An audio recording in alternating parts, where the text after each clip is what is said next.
ഒരു ചെറിയ ഇടവേളയ്ക്ക് ശേഷം നമ്മൾ തിരിച്ചു വന്നിരിക്കുകയാണ്. എൻ്റെ ക്യാമറമാൻ കപ്പലണ്ടി തിന്നുകൊണ്ടിരുന്നപ്പോൾ ഫ്രഞ്ചുകാരന്മാർ സൈനൈഡാണെന്ന് വിചാരിച്ച് ഓടിട്ട കെട്ടിടത്തിനകത്തുകൊണ്ട് തിരിക്കുകയായിരുന്നു. ഇപ്പോഴാണ് തിരിച്ച് കിട്ടിയപ്പോൾ അവർ കപ്പലണ്ടിക്ക് പകരം 2 ഓറഞ്ചസ് കൊടുത്തു. അതും നിങ്ങളെ കാണിക്കാം.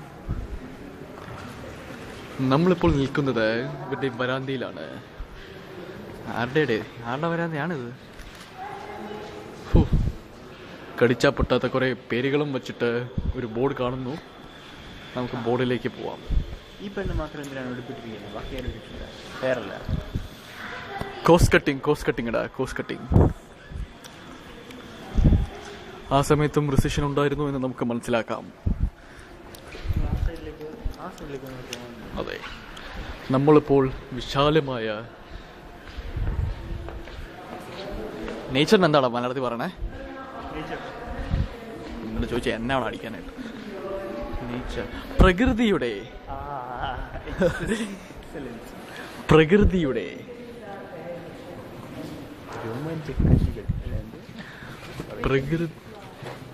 നീ ക്യാമറമാനാണ്, നിനക്ക് പൈസ ക്യാമറ പിടിക്കാനാണ്, അല്ലാതെ എന്റെ ഇതിൽ കയറി ഉണ്ടാക്കാനല്ല. മനസ്സിലായല്ലോ? Bloody fool.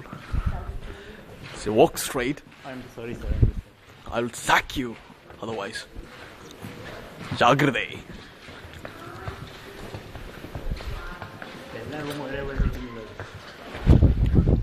അതെ, ഇനി ക്യാമറമാൻ പറയുന്നത് പോലെ നമ്മൾ ഒരു 3 മണിക്കൂറായിട്ട് ഇങ്ങനെ കിടന്ന് കറങ്ങുകയാണ്. ഇതെല്ലാം കണ്ടതായിട്ട് എൻ്റെ മനസ്സ് പറയുന്നില്ല. എന്നാലും അതെ, ഇതിൻ്റെ അകത്ത് ഒരു GPS നാവിഗേറ്റർ ഉണ്ടായിരുന്നെങ്കിൽ വളരെ വളരെ നന്നായിരുന്നു എന്നൊരു പ്രത്യാശ ഞാൻ പ്രകടിപ്പിച്ചു. എനിക്ക് ഉറക്കം വരും. അതെ, ജോലിയൊന്നും ചെയ്തില്ലെങ്കിൽ ഉറക്കം തന്നെ വരും. ക്യാമറ കടിച്ചൂക്കി നടന്ന് ആൾക്കാരുടെ തെറി മേടിക്കൽ എൻ്റെ ക്യാമറമാൻ ഒരു പുത്തിരിയല്ല.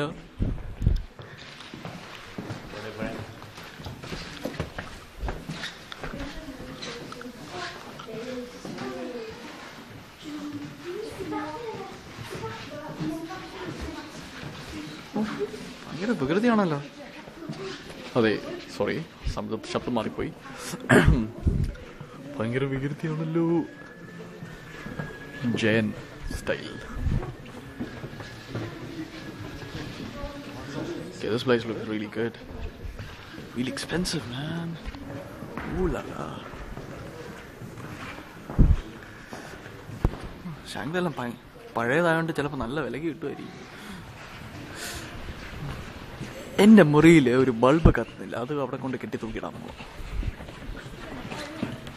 ഞാൻ സ്കൂളിൽ പഠിച്ചപ്പോൾ ഈ റൂമിൽ പിയാനോ വായിക്കാൻ പഠിച്ചു. അതെ, പിയാനോ ഉണ്ടല്ലോ.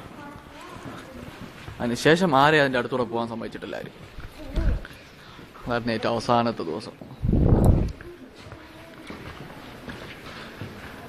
വായിച്ച് തുടങ്ങിയപ്പോൾ പിയാനോ വളരെ വലുതായിരുന്നു കേട്ടോ. ഇപ്പൊ കണ്ടോ കീസിന്റെ എണ്ണം കുറഞ്ഞുണ്ടോ? തുണിയിടാതെ മനുഷ്യനാണ്.